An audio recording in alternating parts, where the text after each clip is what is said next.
Hello student, welcome back our YouTube channel science beta. তো প্রিয় ছাত্রছাত্রীরা, আজকে আমি তোমাদের সঙ্গে ক্লাস 11 ফিজিক্সের ট্রান্সমিশন অফ হিট বা তাপ সঞ্চালন এই চ্যাপ্টারের দ্বিতীয় নম্বর পাঠেতে খুবই গুরুত্বপূর্ণ টপিক আলোচনা করব। সেটা হচ্ছে দেখো তাপ পরিবাহিতাঙ্ক কী এবং তাপীয় রোধ, তাপীয় রোধাঙ্ক, তারপর স্থির পূর্ব অবস্থা, স্থির অবস্থা, তাপ ব্যাপনতা, এই সমস্ত বিষয়গুলো আলোচনা করব যেগুলো খুবই গুরুত্বপূর্ণ আছে। এবং আমি চেষ্টা করব সবথেকে সহজ এবং সরল করে বোঝানোর, যাতে করে ভিডিওটি দেখার পর তোমার প্রত্যেকটা বিষয় সহজ করে বুঝতে পেরে যাও। সেই জন্য ভিডিওর কথা স্কিপ না করে প্রথম থেকে শেষ পর্যন্ত দেখবে। আর নতুন থাকলে অবশ্যই সায়েন্স বিটা চ্যানেল সাবস্ক্রাইব করবে এবং পাশে থাকা বেল আইকনে প্রেস করবে। ভিডিওতে একটা লাইক দেবে এবং বন্ধুদের সঙ্গে বেশি করে শেয়ার করবে। লাস্ট যেটা ডিসকাস করেছি সেটা যেটা কেন তাপ পরিবাহিতাঙ্ক। তাপ পরিবাহিতাঙ্ক সেখান থেকে আমরা শুধু ফর্মুলাটা আলোচনা করেছিলাম। অর্থাৎ এখানে যদি একটা কিউব থাকে, এখানে একটা কিউব আছে,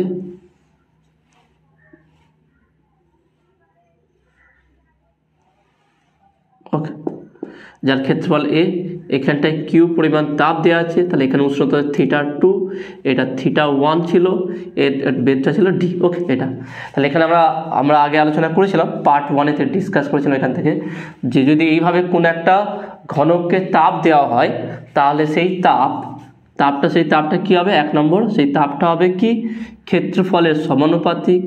দ্বিতীয় নম্বরটা কী ছিল? উষ্ণতা, দুই প্রান্তের উষ্ণতা পার্থক্যের সমানুপাতিক θ2 মাইনাস θ1। তিন নম্বরটা কী ছিল দেখে নাও, কিউ প্রপোর্শনাল টু টি। সময়ের সঙ্গে যত সময় ধরে এই প্রক্রিয়াটা চলবে সে তত তাপ বাড়বে, তার সময়ের সঙ্গে ছিল সমানুপাতিক ছিল। আর কি চার নম্বরটা ছিল কিউ প্রপোর্শনাল টু 1/t। অর্থাৎ এই যে ঘনকের বেদ আছে, এই বেদটার সঙ্গে ব্যস্তানুপাতিক হবে। তার টোটাল মিলিয়ে যদি আমরা দেখি তাহলে এটা হচ্ছে কি, তাহলে অতএব Q proportional to A θ2 minus θ1 into T by D. Okay, এটা তাহলে সমানুপাতিক চিহ্ন তুলে দিয়ে সমান নিয়ে আসতে হলে কী হবে? তাহলে একটা ধ্রুবক আসবে, তাহলে কিউ ইকুয়াল টু ধ্রুবকটাকে কে বললাম, A θ2 minus θ1 into T by D. এই টোটাল বিষয়টা কিন্তু পার্ট 1-এ আমি ডিসকাস করেছি, সেই জন্য আমি জাস্ট এই ফর্মুলা ডাইরেক্ট লিখে নিলাম। 1 নম্বর 4 নম্বর পর্যন্ত প্রত্যেকটা বিষয় কিন্তু আমি ডিটেলসে 1 নম্বর পার্টে আলোচনা করেছি। যাদের দেখুনি অবশ্যই দেখে নেবেন, লিঙ্ক এই ভিডিও ডেসক্রিপশনে দেওয়া থাকবে। ওকে, তো দেখে নেন Q equal to K A θ2 minus θ1 T by D. এবার এই কেটাকে কী বললাম? সমানুপাতিক ধ্রুবক। কিন্তু এই কেটার একটা নামও আছে, কেটাকে বলা হয় কি তাপ পরিবাহিতাঙ্ক। কে বলা হয় কি তাপ পরিবাহিতাঙ্ক।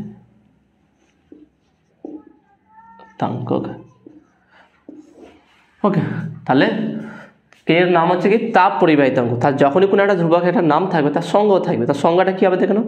তাহলে আমরা প্রথম তাপ পরিবাহিতাঙ্কের সংজ্ঞাটা বের করব, তারপরে সেখান থেকে আমরা এর একক এবং মাত্রা উভয় বের করবো। ওকে, তাহলে প্রথমে কি সংজ্ঞাটা কী হবে দেখে নাও। তাহলে Q equal to K A θ2 minus θ1। তাহলে এইটা হচ্ছে ফাইনাল ফর্মুলা, এটা হচ্ছে ফাইনাল ফর্মুলা।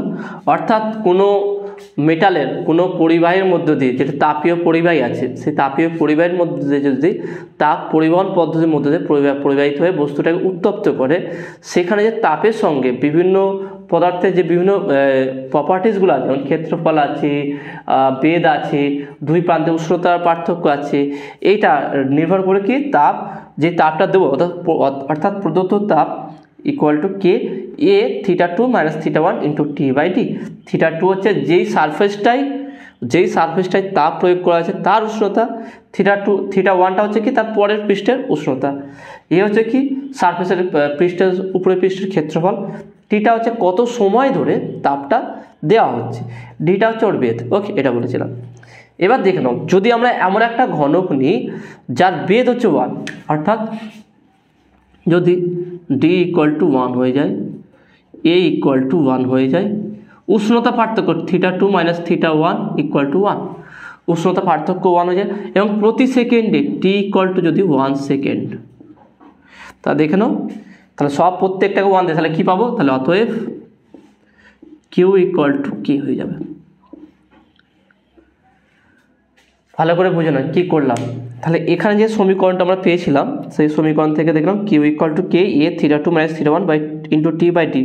অর্থাৎ যদি এমন একটা ঘনক নেওয়া হয় যার ক্ষেত্রফল এবং বেধ উভয় একক, ওকে, এবং দুই প্রান্তে যে উষ্ণতা পার্থক্য হবে সেটা 1 ডিগ্রি, অর্থাৎ আমি 1 ডিগ্রি উষ্ণতা বৃদ্ধি করতে চাইছি, ওকে, এবং টিটা কি 1 সেকেন্ডে, তাহলে সেক্ষেত্রে তাপটা কী হবে? তাহলে সেক্ষেত্রে কিউ ইকুয়াল টু কী হয়ে যাবে?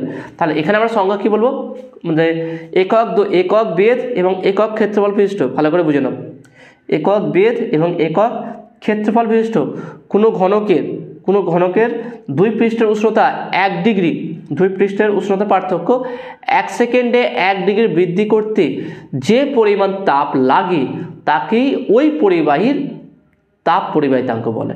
দেখেন খুব সহজ সংজ্ঞা, আমি এটা লিখে দিচ্ছি তোমাদের।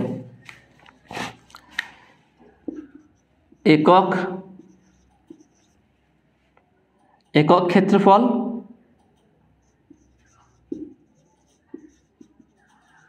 এবং একক বেধ বিশিষ্ট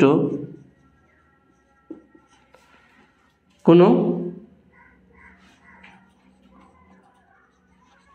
ঘনকের দুই পৃষ্ঠের দুই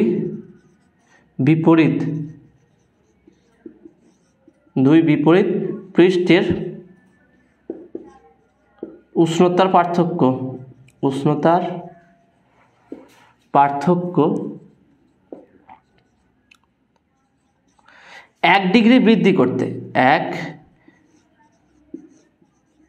ডিগ্রি বৃদ্ধি 1 সেকেন্ডে, উষ্ণতা পার্থক্য 1 সেকেন্ডে 1 ডিগ্রি, তার সময়টাও বলে দিতে হবে, ওকে, 1 সেকেন্ডে, কারণ আমি যে কোনো সময় ধরে নয়, কারণ সময় বাড়লে তাপও বেড়ে যাবে, উষ্ণতা বেড়ে যাবে। উষ্ণতা পার্থক্য 1 সেকেন্ডে বা প্রতি সেকেন্ডে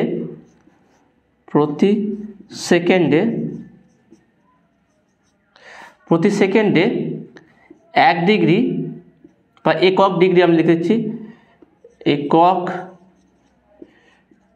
ডিগ্রি বৃদ্ধি করতে যে পরিমাণ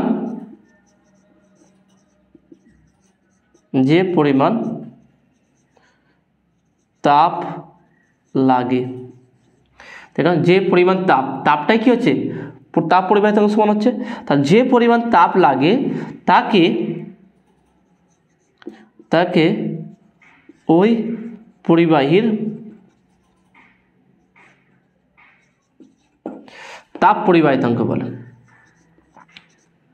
ওকে, তাপ পরিবাহিতাঙ্ক বলে বা থার্মাল কন্ডাক্টিভিটি, ওকে, তাপ পরিবাহিতাঙ্ক বা থার্মাল কন্ডাক্টিভিটি।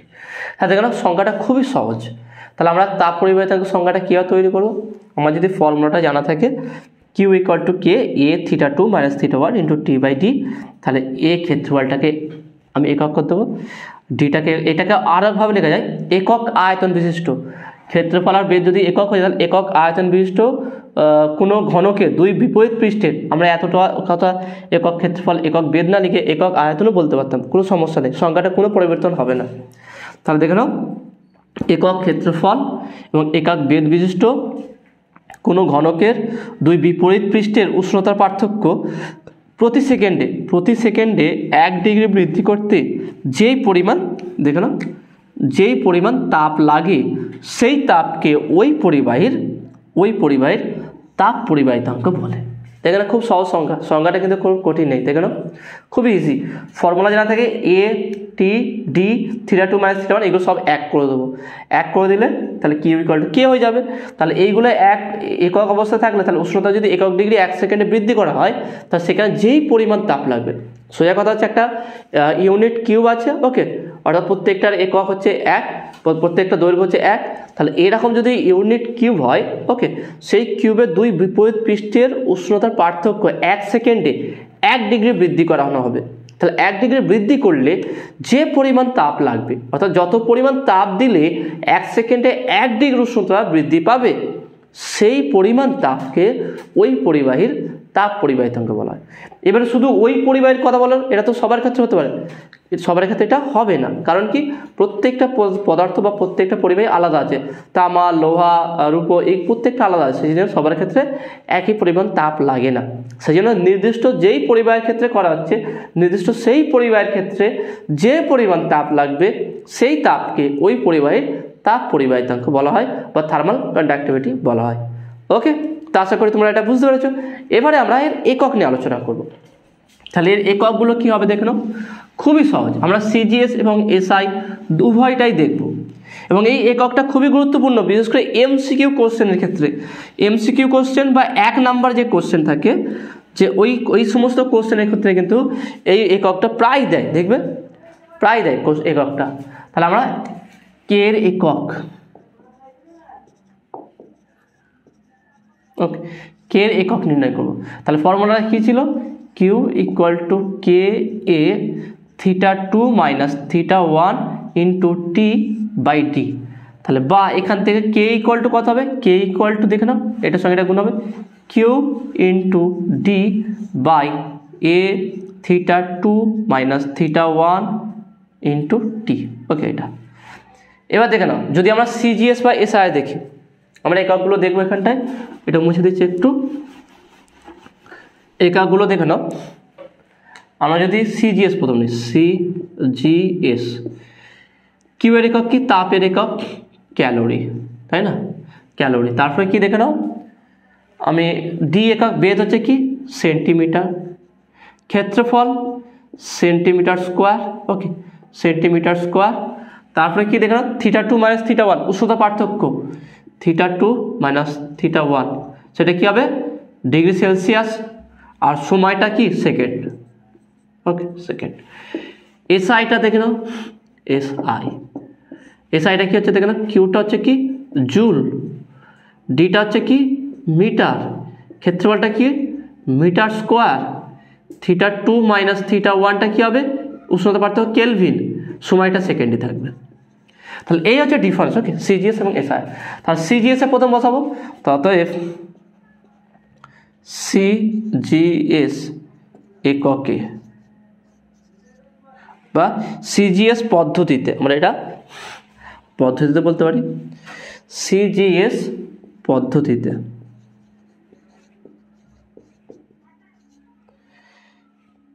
কে এর একক কি হবে, ক্যালোরি ইন্টু সেমি, প্রত্যেকটা বলছে ক্যালোরি সেমি, এ হচ্ছে সেমি square into theta 2 minus theta degree Celsius into second.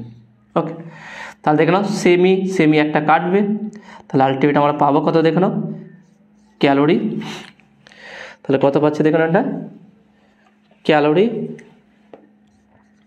Into cm একটা আছে, তাহলে সেমি -1, নিচে আছে বলে -1 হলো, ডিগ্রি সেলসিয়াস -1, সেকেন্ড -1। তাহলে এটা হচ্ছে তাপ পরিবাহিতাঙ্কের সিজিএস পদ্ধতিতে একক, খুব সহজে নির্ণয় করা যায়। শুধু ফর্মুলাটা যদি তোমার মুখস্থ থাকে, দেখে নাও এই যে ফর্মুলাটা, এই ফর্মুলাটা যদি তোমার মুখস্থ থাকে, খুব সহজে তোমরা এককগুলো বের করতে পারবে। ওকে, এবং এসআইতে দেখে নাও, দরকার পরে 5 লিখে নেবে, তারপরে এখানে মানগুলো বসিয়ে দেবে। এসআই পদ্ধতিতে কে এর একক কি হবে দেখে নাও, এখান থেকেও স্টার্ট করবো। কিউকে বলা হয় কি জুল, তারপরে কি metre by metre square into theta 2 theta minus theta 1টা আছে কেলভিন ইন্টু সেকেন্ড। তাহলে মিটার স্কোয়ার কাটবে, তাহলে এখান থেকে আমরা পাবো কত, joule into metre -1 into kelvin -1 into second -1। Okay, এটা তাহলে এটা হচ্ছে তাপ পরিবাহিতাঙ্কের এসআই পদ্ধতিতে একক। তাহলে তাপ পরিবাহিতাঙ্কের এসআই পদ্ধতি একক কি জুল, মিটার -1, কেলভিন -1, সেকেন্ড -1, এটা হচ্ছে এসআই পদ্ধতিতে। সিজিএস পদ্ধতিতে ক্যালোরি, দেখেন ক্যালোরি সেমি -1, ডিগ্রি সেলসিয়াস -1 আর সেকেন্ড -1, একই জিনিস। ওকে, কিন্তু সিজিএস এসআই পদ্ধতিতে আবার তাপ পরিবাহিতাঙ্কের আর একটা রূপ আছে, সেই রূপটাই প্রায় আসে। ওকে, সেটা কি দেখে নাও, সেই রূপটা কেমন দেখো না। এগুলো তোমরা ক্লাস 10-এ পড়েছিলে, খুব একটা কঠিন লাগবে না তোমাকে, তবুও মনোযোগ সহকারে ব্যাপারটা বোঝার চেষ্টা করো, প্রত্যেকটা স্টেপ বাই স্টেপ, কোনোটাকে ছোটো ভাববে না যে খুব ইজি স্কিপ করে অন্যটায় চলে যায়, তাহলে দেখবে অনেক জিনিস তুমি মিসিং হয়ে যায় তোমার। পুরো চেন ওয়াইজ একটার পর একটা প্রথম থেকে একদম শেষ পর্যন্ত দেখবে তোমার অবশ্যই উপকার আসবে, অনেক কিছু তুমি বুঝতে পারবে, কারণ তবে তোমার বেসিক জিনিসটা বুঝতে পেরে যাবে। আর বেসিকটা ক্লিয়ার হয়ে গেলেই দেখবে অঙ্কগুলো খুব সহজেই সমাধান করতে পারবে। আমরা এটা চলে আসছি, তাহলে এসআই পদ্ধতিতে তাপ পরিবাহিতাঙ্কের একক হচ্ছে জুল, মিটার -1, কেলভিন -1, সেকেন্ড -1। আচ্ছা, আমি এইটাকে আর আবার লিখছি, তাহলে কে এর একক কি পেলাম? Joule, metre, metre square, kelvin, second, তাই তো? আচ্ছা, আমি এটাকে যদি এভাবে লিখি তাহলে বা কে ইকুয়াল টু মিটার একটা কাটছে, ওকে, মিটার কাটবে এখানে একটা, তাহলে থাকছে দেখে নাও 1 মিটার ইন্টু কেলভিন আলাদা করলাম, আর এখানটায় into the joule per second করলাম। এই জুল সেকেন্ডকে একশন হল, জুল পার সেকেন্ড, উপরে মিটার কেটে গেল 1 মিটার কেলভিন। এবার জুল পার সেকেন্ডকে কী বলা হয়? আমরা কি জানি? পাওয়ার পি ইকুয়াল টু W/T। পাওয়ারের একক কি? ওয়াট। তাহলে 1 ওয়াট ইকুয়াল টু কৃত কাজের একক কি? জুল পার সময়ের একক সেকেন্ড। তাহলে জুল পার সেকেন্ডকে আমরা কী বলতে পারি? ওয়াট। তাহলে এখানে করবো কি কে এর একক, তাহলে কী হচ্ছে watt per metre into kelvin. তার মানে বলতে পারি কি ওয়াট ইন্টু মিটার -1 কেলভিন -1। তাহলে এইটা হচ্ছে তাপ পরিবাহিতাঙ্কের এসআই একক। তাহলে দুটো এককে মনে রাখবে, একটা হচ্ছে কি জুল, মিটার -1, কেলভিন -1, সেকেন্ড -1, বা এই দুটোকে একসঙ্গে জুল পার সেকেন্ডকে হচ্ছে ওয়াট, মিটার -1, কেলভিন -1, কারণ জুল পার সেকেন্ড হচ্ছে কি ওয়াট। ওকে, তাহলে ওয়াট, মিটার -1, কেলভিন -1, এটা হচ্ছে কি তাপ পরিবাহিতাঙ্কের এসআই একক।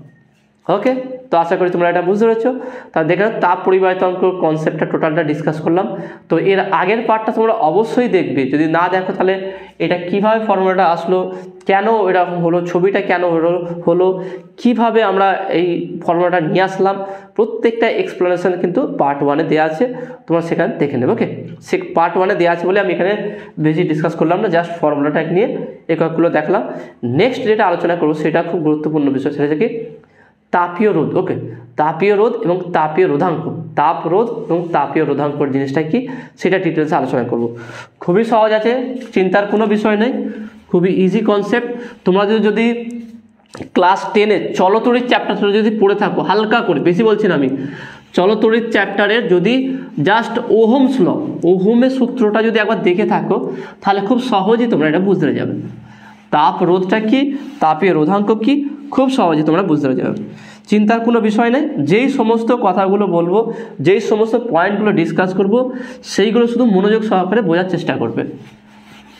তাহলে নেক্সট আলোচনা করবো কি এখানটায় তাপীয় রোধ। প্রথমটা হচ্ছে কি এখানে আলোচনা করব তাপীয় রোধ।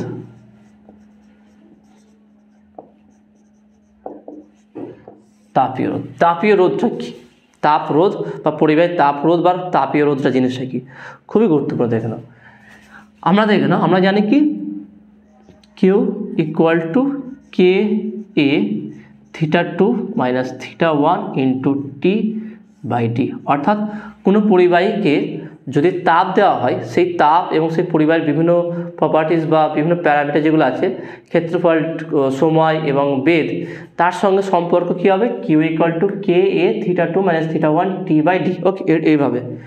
এবার দেখে নাও, যদি এটাকে একটু সাজাই বা এই টিটাকে নিচে নামাচ্ছি, Q/T equal to θ2 minus θ1 by K এটাকে এর নিচে নামাচ্ছি D/K। দেখে নাও ঠিকঠাক হলো কি? এটাকে আবার এটা ফিরে কে এ উপর আছে, তাহলে এর নিচে করলে এটা উপরে যায়, তাহলে θ2 মাইনাস θ1 বাই D/K, এই টিটাকে এর সঙ্গে গুণ করলাম, এর নিচে নামিয়ে দিলাম, তাহলে এটাকে 1 নম্বর বলছে। এটা তাপীয় পরিবাহের ক্ষেত্রে। ওকে, আবার ওহমীয় পরিবাহীর ক্ষেত্রে ওহমীয়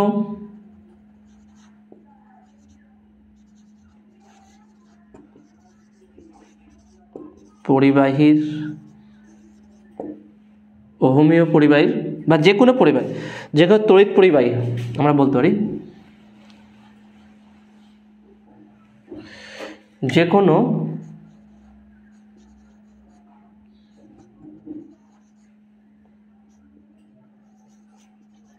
তড়িৎ পরিবাহীর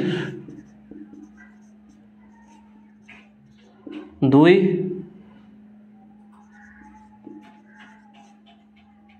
বিন্দুর বিভব প্রভেদ V2 মাইনাস V1 হলে, বা আমরা এখানে এইটা না লিখে পুরো আমরা ডিটেলস একটু লিখে দিই, তাহলে সুবিধা হবে, তাহলে এরা ম্যাচ খাবে এর সঙ্গে। সেটা কি দেখে নাও, এখানে লিখি, আমি ছবিটা এখানে এঁকে দিচ্ছি, দেখে নাও। ওকে, এটা আর, এই বিন্দু এ বিন্দু, এটা হচ্ছে বি বিন্দু, এটা V1 V2, এখানে কারেন্ট আই যাচ্ছে। ওকে, আই ধরি আর রোধ বিশিষ্ট একটি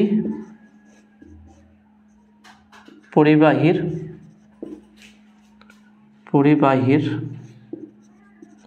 দুই বিন্দুর, ধরি আর রোধ বিশিষ্ট একটি পরিবাহীর দুই প্রান্ত বিন্দুর বিভব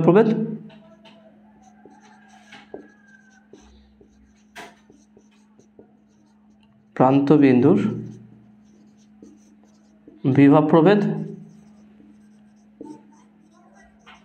V2 মাইনাস V1। ওকে, পরিবাহীর মধ্যে দিয়ে পরিবাহীর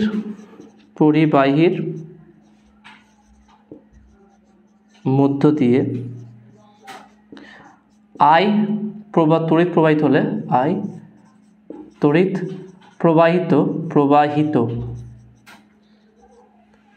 হলে ওহমের সূত্র থেকে আমরা বলতে পারি, বা হলে আমরা জানি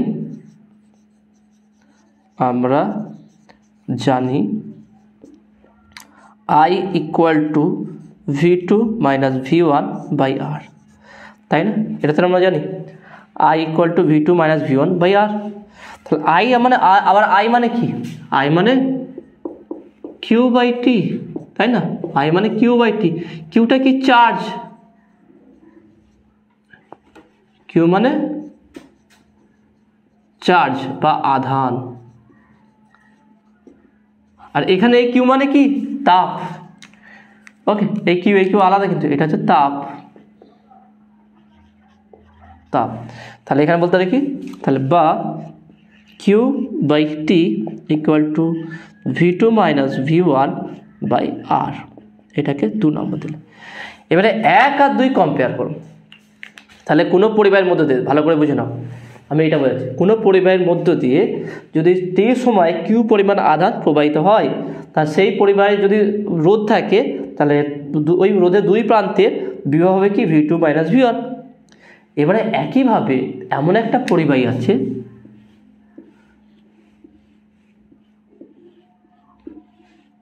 ওকে, এমন একটা পরিবাহী আছে যার এখানটায় তাপ দেওয়া হয়েছে, এখানে আধান টি সময় যাচ্ছে, এখানে তাপ টি সময় যাচ্ছে। ওকে, টি সময় যদি তাপ যায়, তাহলে এই দুই প্রান্তের মধ্যে উষ্ণতার পার্থক্য θ2 মাইনাস θ1 হবে। পুরো সেম, এটা তাপের ক্ষেত্রে, আর এটা হচ্ছে কি? প্রবাহ। এখানে তাপ প্রয়োগ করা হয়েছে, এখানে আধান, এখানে কারেন্ট যাচ্ছে মানে কি? এখানে আধান প্রবাহিত হচ্ছে। ভালো করে বুঝে নাও, এখানে আধান প্রবাহিত হচ্ছে, তার ফলে এই রোধের দুই প্রান্তে কি হচ্ছে? বিভব তৈরি হচ্ছে।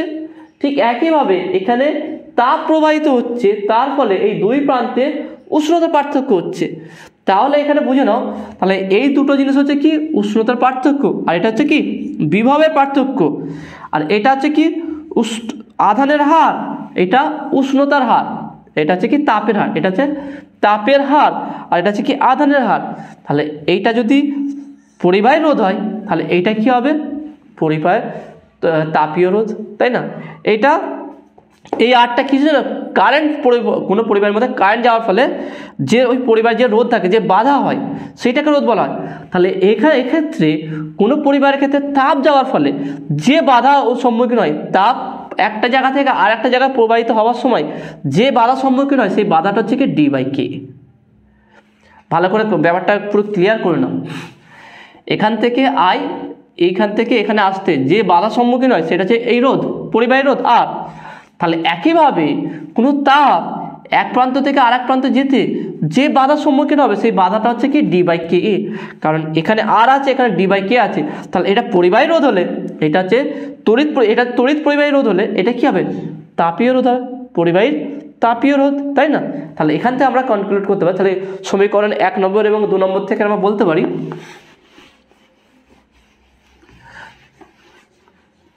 বা আমরা একটু কথায় সুন্দর গুছিয়ে কয়েকটা কথা লিখতে পারি, যেটা তোমরা নোট করে রাখতে পারো, যে কোনো পরিবাহী তড়িৎ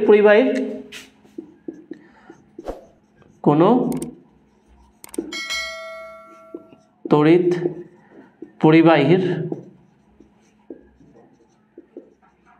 মধ্য দিয়ে আধান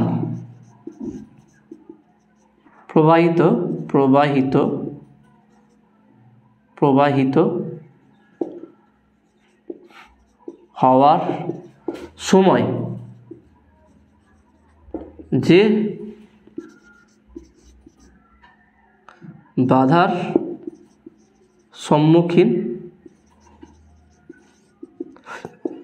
হয় সেটি হলো আর। একে বা এখানে বলতে পারি আর কে তড়িৎ পরিবাহী রোধ বলা হয়। তড়িৎ পরিবাহীর রোধ বলা হয়। তাহলে অন্যভাবে বলতে পারি আমরা, তাহলে এইটার ক্ষেত্রে বলতে পারি একই কথা, কোনো তাপীয় পরিবাহীর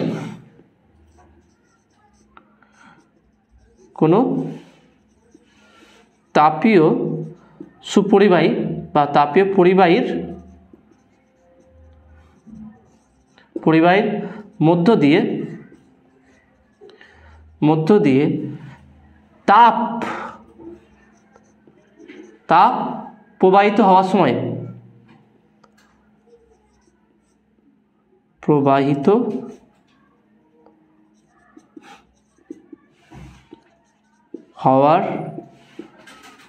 সময় যে বাধার সম্মুখীন হয় সেটি হলো D/Ka। ওকে, D/Ka কে তড়িৎ পরিবাহী রোধ বলা হয়, তাপ পরিবাহী রোধ বলা হয়। তাপ পরিবাহীর রোধ বলা হয়। ওকে, তাহলে এটা কি? তাপ পরিবাহী রোধ। ওকে, এটা বলা হয় কি? তাপ পরিবাহী। তাহলে পরিবাহীর তাপীয় রোধ তাহলে কি পেলাম? তাহলে অতএব, তাহলে এখান থেকে আমরা আলটিমেট কি বুঝতে পারলাম? অতএব পরিবাহীর তাপীয় রোধ সেটা কি? RT। ওকে, এখানে RT দিলাম, capital RT equal to D/Ka। তাহলে ভালো করে মনে রাখবে, কোনো তাপীয় পরিবাহীর মধ্য দিয়ে যদি তাপ পরিবহন পদ্ধতির মধ্য দিয়ে যাতায়াত করে, যায় এক জায়গা থেকে আরেক জায়গায় যায়, প্রবাহিত হয়, সেই ক্ষেত্রে ওই পরিবাহীর মধ্যে দিয়ে তাপ পরিবহনকে যে বাধার সম্মুখীন হতে হয়, অর্থাৎ যে বাধা দেয় সেই বাধাটাকে বলা হয় তাপীয় রোধ, এবং তার মান হচ্ছে কি RT = D/K। কারণ আমরা 1 নম্বর এবং 2 নম্বর তুলনা করলাম। ওকে, তাহলে এখানে লিখবি 1 নম্বর এবং 2 নম্বর সমীকরণ তুলনা করে পাই পরিবাহীর তাপীয় রোধ হলো RT = D/K। এটা লিখবে, এই কথাটা লিখবে, এখানে লেখা হয় না, তোমরা লিখবে এটা। 1 নম্বর এবং 2 নম্বর সমীকরণ তুলনা করে আমরা বলতে পারি যে পরিবাহীর তাপীয় রোধ RT = D/K। ওকে, তো আশা করি তোমরা এটা বুঝতে পেরেছো। নেক্সট যেটা আলোচনা করছে তাপীয় রোধাঙ্ক। তাপীয় রোধাঙ্ক কি, সেটা তো আরও সহজ, সেটা কীভাবে দেখে নাও। পরিবাহীর তাপীয় রোধাঙ্ক, আমরা তাপীয় বলছি না, তাপ, এটা কোনো তড়িৎ প্রবাহিত হচ্ছে না, তাপ পরিবহনের জন্য এই রোধটার সৃষ্টি হচ্ছে। তাহলে নেক্সট হচ্ছে কি তাপীয় রোধাঙ্ক।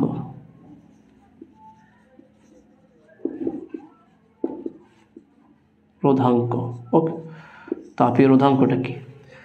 তড়িৎ পরিবাহের ক্ষেত্রে আমরা জানি, তড়িৎ পরিবাহীর ক্ষেত্রে আমরা জানি সেটা কি R = ρL/A। এটাকে 1 নম্বর দিলাম, বা এটা 3 নম্বর। ওকে, 3 নম্বর। R = ρL/A, তাই না? R = ρL/A। রো হচ্ছে পরিবাহী রোধাঙ্ক, L হচ্ছে পরিবাহীটার দৈর্ঘ্য, A হচ্ছে ক্ষেত্রফল। তা তড়িৎ তাপ পরিবাহের ক্ষেত্রে, তাপ পরিবাহীর ক্ষেত্রে তাপীয়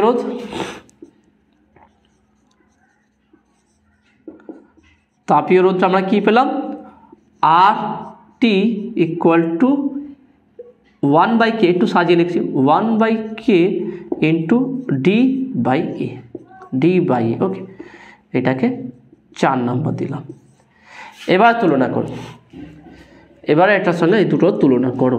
দেখে নাও, খুব সহজভাবে এটা তুলনা করা যেতে পারে, কোনো সমস্যা নেই।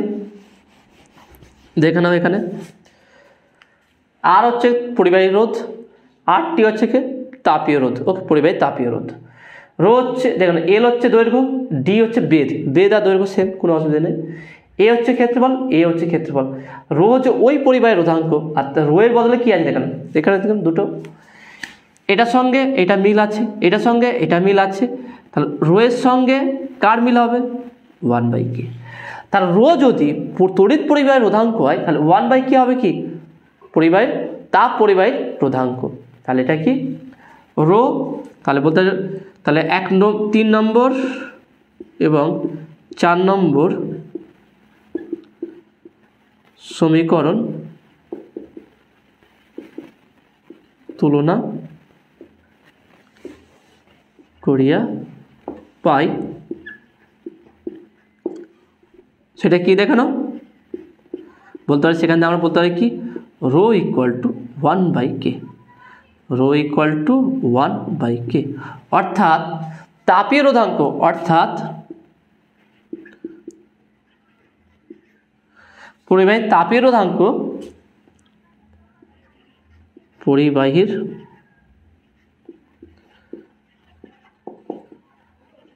তাপ রোধাঙ্ক = 1/K। তাহলে 1/K হচ্ছে পরিবাহীর তাপ রোধাঙ্ক বা তাপীয় রোধাঙ্ক। তাহলে দেখে নাও, আমরা তড়িৎ পরিবাহীর সঙ্গে তুলনা করে আমরা তাপীয় রোধ পেলাম এবং তাপীয় রোধাঙ্ক পেলাম। এটাই ব্যাপার ছিল, এই দুটো ভালো করে দেখে নাও। তাহলে 1/পরিবাহিতাঙ্ক, পরিবাহিতাঙ্কের অনন্য, তাহলে পরিবাহিতাঙ্কের অনন্য হচ্ছে কি আমার তাপ পরিবাহিতাঙ্ক, তাই না? তাহলে পরিবাহিতাঙ্কের অনন্য হচ্ছে কি তাপ রোধাঙ্ক, আর D/K হচ্ছে কি তাপীয় রোধ। ওকে, তো আশা করি তোমরা এটা বুঝতে পেরেছো। নেক্সট যে টপিকটা আলোচনা করবো সেটা খুবই সহজ আছে, সেটা হচ্ছে স্থির পূর্ব অবস্থা, স্থির অবস্থা। কোনো পরিবাহীর তাপীয় স্থির পূর্ব অবস্থায় কী থাকে এবং স্থির অবস্থায় কী থাকে সেটা আলোচনা করবো। তারপরে যে কি তাপ ব্যাপনতা, প্রথমে কি স্থির পূর্ব অবস্থা, প্রথমটা আলোচনা যেটা করবো সেটা কি স্থির পূর্ব অবস্থা। স্থির পূর্ব অবস্থাটা কি দেখে না, খুবই সহজ আছে, এটা আমরা একটা আরও সহজ করে বোঝানোর চেষ্টা করবো। তো ধরো একটা সিলিন্ড্রিক্যাল পরিবাহী আছে, সিলিন্ড্রিক্যাল একটা পরিবাহী আছে এরকম সলিড, ওকে, এটা সলিড একটা পরিবাহী আছে। তাহলে যদি আমরা এখানে তাপ প্রয়োগ করি, কোনো একটা বিন্দুতে যদি আমরা তাপ দিই, ওকে, তাহলে কি পরিমাণ তাপ দিচ্ছি, তাহলে কোনো বস্তু যদি তাপ দেওয়া হয় সেই তাপটা কি হয়, 103টে কেস হবে এখানটায়। কোনো একটা সলিড মেটালকে যদি আমরা কোনো এক প্রান্তে যদি তাপ দিই, আমরা বাহ্যিক থেকে কি দেখি, কোনো একটা সলিড মেটাল যেটা তাপের সুপরিবাহী, এরকম কোনো পরিবাহী যদি একটা প্রান্তে তাপ দেয়, সেখানে তাপ কিছুক্ষণ পর হাতে চলে আসে, কিন্তু সঙ্গে সঙ্গে আসে না। এটা নয় যে তুমি একটা বড় লোহার রড ধরছো, একদিকে তাপ দিচ্ছ, হঠাৎ করে সঙ্গে সঙ্গে তাপ দেওয়ার সঙ্গে সঙ্গে এই হাতে গরম লাগতে শুরু করছে, এটা হয় না, কিছু সময় পর এটা হয়, তাই না? তাহলে এর ভিতরকার মেন কনসেপ্টে কী আছে, কেন এরকম হয়, সেইটা একটু এখানে আলোচনা করব। অবশ্যই তোমরা এটা জানবে, খুব সহজ বিষয় এটা। দেখো তাহলে দেখে নাও, যদি কোনো একটা পরিবাহী সলিড পরিবাহীর কোনো একটা প্রান্তে তাপ দেওয়া হয়, তাহলে সেই এটাকে স্তরে স্তরে তাপটা প্রবাহিত হয়, একটা স্তর থেকে আরেকটা স্তরে যায়। তা যখনই কোনো একটা স্তরে, আমি ধরো একটা স্তর এখানে ড্র করছি,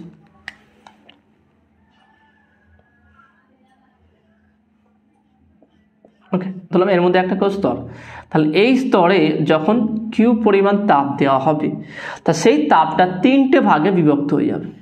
এই তাপটা 3টে ভাগে বিভক্ত হবে। প্রথম অংশটা কি, ওই তাপ কিছু পরিমাণ তাপের কিছু পরিমাণ অংশ শোষণ করবে,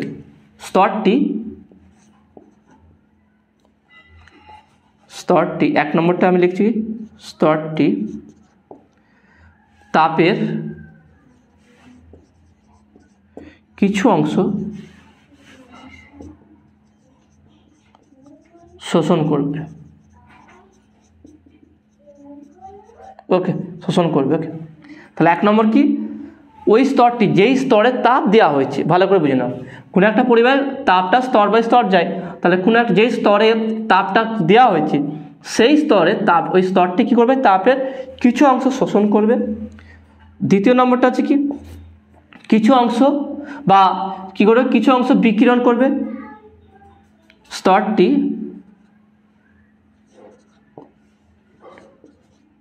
তাপের কিছু অংশ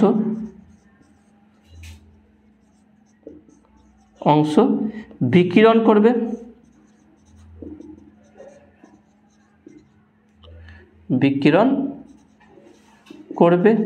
অর্থাৎ এখান থেকে কিছু পরিমাণ তাপ বেরিয়ে যাবে, ওকে।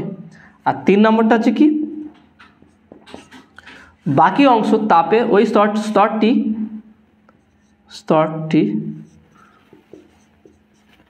তাপের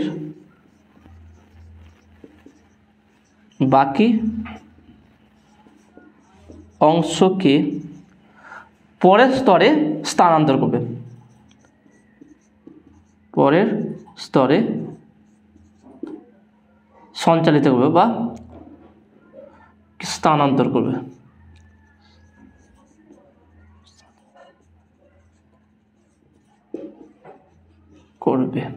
ওকে। তার মানে যদি এখানটায় আর একটা স্তর থাকে, তাহলে আমি এর পাশেই আছে, তাহলে বাকি অংশটাকেও তাপেরটাকে এইভাবে ট্রান্সফার করবে, পরের স্তরটা ঠিক একই কাজ করবে। তাহলে টোটাল দেখলাম, তাহলে 3টে কাজ হয়। তাহলে কোনো একটা স্তরে যদি তাপ আসে, ধরে স্তর বাই স্তর তাপ যায়, আবার তাপ কীভাবে প্রবাহিত সেটা বলেছিলাম, যে ওর মধ্যে যে একটা পরমাণুগুলো আছে বা ওর মধ্যে যে কণাগুলো আছে সেইগুলো কম্পিত থাকে, এবং পাশের কণার সঙ্গে বা পাশের অণুর সঙ্গে যে এই কম্পনের বা যে সংঘর্ষ হয়, সেখানে যে শক্তি উৎপন্ন হয়, সেই শক্তিটাই হচ্ছে বা সেই গতিশক্তিটাই হচ্ছে এক জায়গা থেকে আরেক জায়গায় সঞ্চালিত হয় বা স্থানান্তরিত হয়ে যায়, ওকে, এইভাবে যায়। তাহলে এখানে কী হচ্ছে দেখে নাও, তাহলে কোনো একটা স্তরে যদি তাপ দেওয়া হয় বা তাপ যায়, তাহলে যেই পরিমাণ তাপ ওই স্তরে যাবে, তাহলে দেখে নাও, যেই পরিমাণ তাপ ওই স্তরে যাবে, সেই তাপের কিছু অংশ কী করবে, এই স্তরটা অ্যাবজর্ব করে নিজের উষ্ণতা বৃদ্ধি করবে, তাই না? কিছু অংশকে অ্যাবজর্ব করবে, শোষণ করবে। তাহলে যখনই কোনো স্তরে তাপ দেওয়া হবে, সেই তাপের কিছু অংশকে সে অ্যাবজর্ব করবে, শোষণ করে নিজের উষ্ণতা বৃদ্ধি করবে, ওকে। আর কিছু অংশটাকে, ওই তাপের আর কিছু অংশ বিকিরণ করে দেবে, বাইরের দিকে বিকিরণ হবে। সেই জন্য কোনো উত্তপ্ত বস্তুর উপরে হাত দাও বা তার কাছাকাছি হাত দেবে, গরম লাগবে, তাই না? তাহলে বিকিরণ করবে, আর বাকি অংশটা কী করবে, তার পরের স্তরে স্থানান্তর করবে। এই তার পরের স্তরটা ওই পরিমাণ তাপ পেয়েও সে কী করবে, 3টে ভাগে ভাগ করবে আবার, মানে পুরোটাকে অ্যাবজর্ব করবে না, কোনো স্তরই পুরোপুরিভাবে তাপটাকে অ্যাবজর্ব করবে না। তাহলে ঠিক যখন এই তাপটা এখানে আসলো, পরের স্তরে আসলো, এই স্তরটাও কী করবে, তারটাকে আবার 3টে ভাগে ভাগ করবে, কিছু পরিমাণ বিকিরণ করবে, কিছু পরিমাণ শোষণ করবে, কিছু পরিমাণ আবার সঞ্চালিত করবে বা পরিবাহিত করবে। তাহলে এইভাবে তাপটা একটা স্তর বাই আরেকটা স্তরে স্তর বাই স্তর বাই স্তর যায়। সেই জন্য একটা জায়গা থেকে আরেকটা জায়গায় তাপ আসতে কিছু সময় লাগে, তাই না? তাহলে এইভাবে হয়। এবার স্থির পূর্ব অবস্থা কি? তাহলে এই ঘটনা যতক্ষণ ধরে ঘটে সেইটা হচ্ছে স্থির পূর্ব অবস্থা, অর্থাৎ এখানে স্থির অবস্থায় আসেনি। তাহলে কোনো পরিবাহী, তাহলে দেখো না, ভালো করে বুঝে নাও, কোনো পরিবাহীর কোনো একটা জায়গায় ধরলাম এই স্তরটাই, আমি পুরো স্তর বা স্তর ভেঙে দিচ্ছি।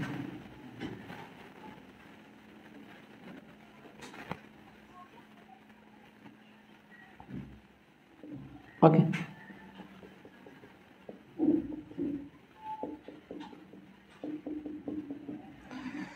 তাহলে কি হচ্ছে দেখে নাও, স্টার্টিংটা আমি এখান থেকেই করছি।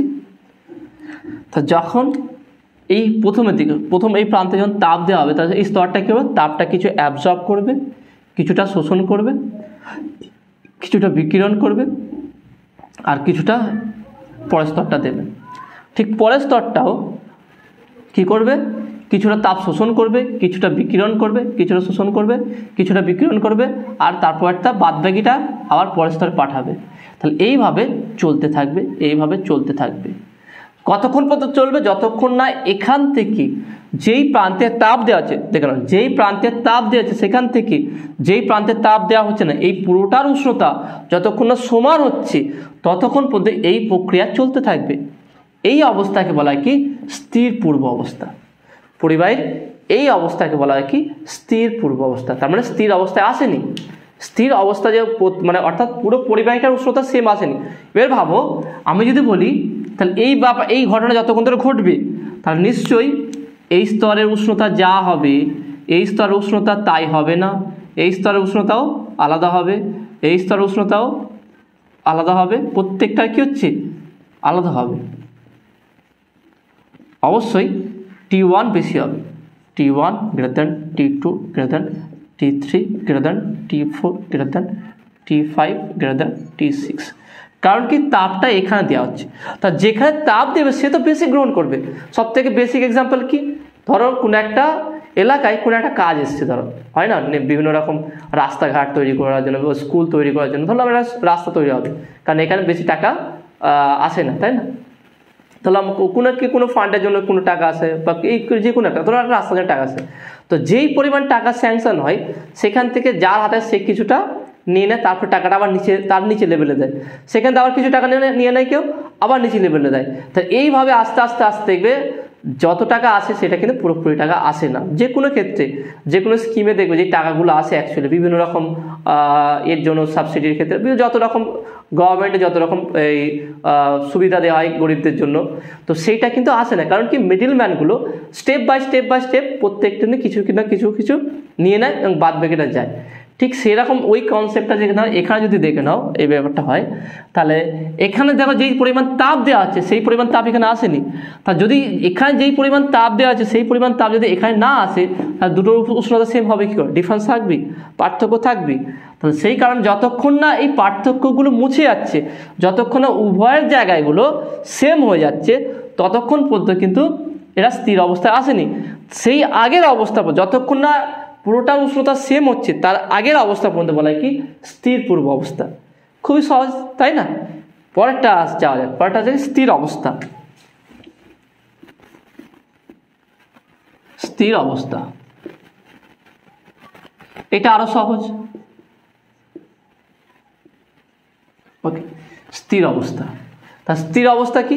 স্থির অবস্থাতে দেখে নাও, একই এখান থেকে এক্সাম্পল দিয়ে দেখে নাও। স্থির অবস্থাটা কি, যে এবার তাপ দেওয়া হচ্ছে, এ শোষণ করছে ছাড়ছে, শোষণ করছে ছাড়ছে, তাহলে কতক্ষণ ধরে আমি তাপ ধরে কন্টিনিউ করেই যাচ্ছি, আমি এখানে তাপটা কন্টিনিউ দিয়েই যাচ্ছি, এখানে আমি তাপটা কন্টিনিউ দিয়েই যাচ্ছি। ওকে,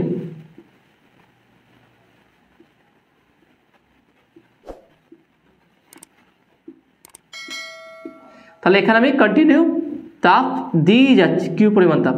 তাহলে কি করবে, প্রথম স্তরটা কিছু পরিমাণ তাপ শোষণ করবে, তারপরে ছাড়বে, এও কিছুটা শোষণ করবে ছাড়বে, এ কিছু শোষণ করে ছাড়বে, এটাও কিছু শোষণ করবে তারপরে ছাড়বে, এইটা হয় তাই না। এবার দেখে নাও আমি এখানে এই স্তরে তাপ দিয়েই যাচ্ছি, তাপটাকে যে তাপটা দেওয়াচ্ছে সেই তাপটা সরাচ্ছি না। তাহলে প্রত্যেকটা স্তরের প্রত্যেকটা পরিবারের একটা তাপ ধারণ ক্ষমতা আছে, কতটুকু সে তাপ ধরতে পারে। যেমন ধরো একটা বালতি আছে বা একটা কেটলি আছে বা একটা গ্লাস আছে, তো গ্লাসের মধ্যে আমি কিছু পরিমাণ জল দিলাম, তারপর আর কিছু পরিমাণ জল বাড়ালাম, কিন্তু বাড়াতে বাড়াতে কত দূর বাড়াতে পারি, গ্লাসের লেভেল যতটুকু ক্যাপাসিটি আছে। তার যদি এক গ্লাস জলে এক বালতি জল ঢালি, পুরো জলটাই কিন্তু এক গ্লাস অ্যাবজর্ব করতে পারবে না তাই না, কারণ কি তার ক্যাপাসিটি নেই। তার যতটুকু নেই বা ততটুকু দেওয়া, তার বেশি যদি দেওয়া হয় সেটা বাইরে বেরিয়ে যাবে। ঠিক একইভাবে দেখে নাও, প্রত্যেকটা যে পরিবাহীর প্রত্যেকটা স্তরে একটা তাপ শোষণ করার বা তাপ হিট অ্যাবজর্ব করার একটা লিমিটেশন বা ক্যাপাসিটি থাকে। যদি কোনো একটা স্তরে যেই ক্যাপাসিটি থাকে তার থেকে বেশি যদি তাপ দেওয়া হয়, তাহলে কি করবে, তখন সে পুরোটাকেই ট্রান্সফার করে দেবে তাই না। ভালো করে বুঝে না, ধরলাম এর ক্যাপাসিটি যতটুকু আছে ততটুকু দাম, হায়েস্ট ক্যাপাসিটি এই স্তরের হায়েস্ট যতটুকু তাপ শোষণ করার ক্ষমতা আছে ততটুকু দিয়ে দিলাম, তাহলে সর্বোচ্চ উষ্ণতা টিতে পৌঁছে গেল, এটা সর্বোচ্চ উষ্ণতা এই স্তরের। তারপরেও যদি তাপ দেওয়া হয় তখন কি করবে, আর তাপ শোষণ করতে পারবে না, তখন কি করবে, যেই পরিমাণ তাপ এই স্তরে দেওয়া হবে সেই পুরোটাকেই সামনের স্তরে কি করবে, ট্রান্সফার করে দেবে। ঠিক পরের স্তরটা কী করবে, তাপ শোষণ করবে, শোষণ করতে করতে করতে এরও যখন অ্যাবজর্বিং পাওয়ার বা এর ক্যাপাসিটি শোষণ ক্ষমতা যখন যতটুকু বা শোষণ ধারণ ক্ষমতা যতটুকু আছে, তাপকে ধরে রাখার বা তাপকে শোষণ করার যতটুকু ক্ষমতা তার থেকে যদি বেশি দেওয়া হয়, তার এর কী করবে, পুরোটাকেই ট্রান্সফার করতে, তখন এরও উষ্ণতা এই প্রথম স্তরে যে উষ্ণ ছিল সেই উষ্ণতা সমান হবে। তারপরে দেখে নাও এই তারপর স্তরটাও যেই পরিমাণ তাপ ধারণ ক্ষমতা আছে, যেই পরিমাণ তাপ ধরে রাখতে শোষণ করতে পারবে, তার থেকে যদি বেশি দিয়ে দিই তাহলে এর সর্বোচ্চ উষ্ণতায় পৌঁছে গিয়ে, অর্থাৎ পাশের স্তরটা যেই উষ্ণতায় আছে সেই উষ্ণতায় সেই পরিমাণ তাপ গ্রহণ করার পর বাদবাকি তাপ দিলে সেটাও কী করবে, সামনের স্তরে পাঠিয়ে দেবে। ঠিক এও ঠিক একই হবে, এখানেও উষ্ণতা হবে, তখন একেও এখানে পাঠিয়ে দেবে, তখন এরও উষ্ণতা সেম চলে আসবে। তাহলে এইভাবে প্রত্যেকটা স্তর বা স্তরের উষ্ণতা সেম চলে আসবে। যদি এইরকম কন্ডিশন চলে আসে, অর্থাৎ তাপ দিয়ে দিয়ে আমি বাড়িয়ে যাচ্ছি দেখলাম, তারপরে দেখলাম কি পুরোটার যে উষ্ণতা, পুরো পরিবাহীটার উষ্ণতা সেম চলে এসছে, তাহলে এই অবস্থাকে বলা হয় কি স্থির অবস্থা, তাপীয় স্থির অবস্থা। তাহলে কোনো পরিবাহী তাপীয় স্থির অবস্থা। তাহলে কোনো একটা পরিবাহী স্থির অবস্থায় আছে কী করে বুঝবো, সেই পরিবাহীর সমস্ত বিন্দুতে সমস্ত জায়গায় যদি উষ্ণতা আমার সেম থাকে তাহলে সেটা তারা বলবো কি স্থির অবস্থা। ওকে, তো আশা করি তোমরা এটা বুঝতে পেরেছো। এখানে আর একটা গুরুত্বপূর্ণ বিষয় আছে, সেটা হচ্ছে কি স্থির পূর্ব অবস্থা। এটা দুটো অবস্থা আলোচনা, স্থির পূর্ব অবস্থা, স্থির অবস্থা। স্থির পূর্ব অবস্থায় যে তাপ বৃদ্ধি হয় সেটা কিন্তু খুব কয়েকটা গুরুত্বপূর্ণ বিষয়ের উপর নির্ভর করে। সেটা কি দেখে নাও, সেটা যেই স্তরের তাপ যায় সেই স্তরের তাপীয় হারের উপর নির্ভর করবে, সেই পরিবাহীর তাঙ্কের উপর ডিপেন্ড করবে, আর আপেক্ষিক তাপ, কোনো বস্তু আছে, কোনো পদার্থ আছে বা লোহা বা সীসা বা রূপা, এদের তো যে আপেক্ষিক তাপ তার উপর, এই তিনটে বিষয়ের উপর নির্ভর করে। আর একটা হচ্ছে কি স্তরের উষ্ণতা বৃদ্ধির হার, দ্বিতীয় নম্বরটা হচ্ছে কি পরিবাহীর তাঙ্ক, আর তৃতীয় হচ্ছে কি আপেক্ষিক তাপ। সেক্ষেত্রে স্থির অবস্থা দেখে নাও, কোনো স্তর এখানে কি তাপ অ্যাবজর্বার করে না, পুরোপুরিভাবে তাপটা পুরো সব পরিবাহিত করে দেয়। এক্ষেত্রে শুধু তাপ পরিবাহী তাঙ্কের উপরে ডিপেন্ড করবে, অন্য কোনো বিষয়ের উপরে ডিপেন্ড করবে না। ওকে, তো আশা করি তোমরা এটা বুঝতে পেরেছো। নেক্সট এবং লাস্ট যে টপিকটা আলোচনা করবো সেটা হচ্ছে কি তাপ ব্যাপনতা। ওকে, তাহলে তাপ ব্যাপনতা কি এইটা আমাদের জানতে হবে। সেটা জানার আগে আমি তোমাদের বলে দিই, কোনো বস্তুর স্থির পূর্ব, আমরা এই অবস্থায় ধরো বস্তুটা আমার বা পদার্থটি আমার এই অবস্থায় যা স্থির পূর্ব অবস্থায় আছে, তা স্থির পূর্ব অবস্থায় কী হচ্ছে, প্রত্যেকটা স্তরে উষ্ণতার বৃদ্ধি হয় তাই না। তাহলে এখানে বলা হচ্ছে যে কোনো বস্তুর উষ্ণতার বৃদ্ধির হার শুধুমাত্র বস্তুর তাপ পরিবাহিতার উপর নির্ভর করে না, তিনটি বিষয়ের উপর নির্ভর করে। একটা হচ্ছে কি তাপ পরিবাহিতাঙ্ক, আর একটা বস্তুর বা পরিবাহীর ঘনত্ব, আর সেই বস্তু বা সেই পরিবাহীর আপেক্ষিক তাপের উপর। তো পরীক্ষা করে দেখা গেছে যে কোনো বস্তুর উষ্ণতা বৃদ্ধি হার স্থির পূর্ব অবস্থায়, এটা অবশ্যই লিখে রাখবে, স্থির পূর্ব অবস্থায় কোনো বস্তুর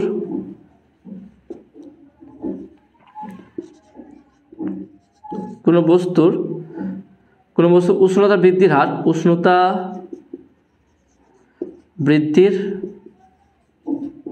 হার, কোনো বস্তুর উষ্ণতা বৃদ্ধির হার কে বাই রো এস এই অনুপাতের উপর নির্ভরশীল, অনুপাতের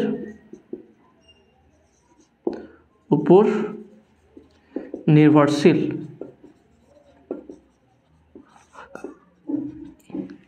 ওকে। কে বাই রো এস একে বলা হয় কি তাপ ব্যাপনতা।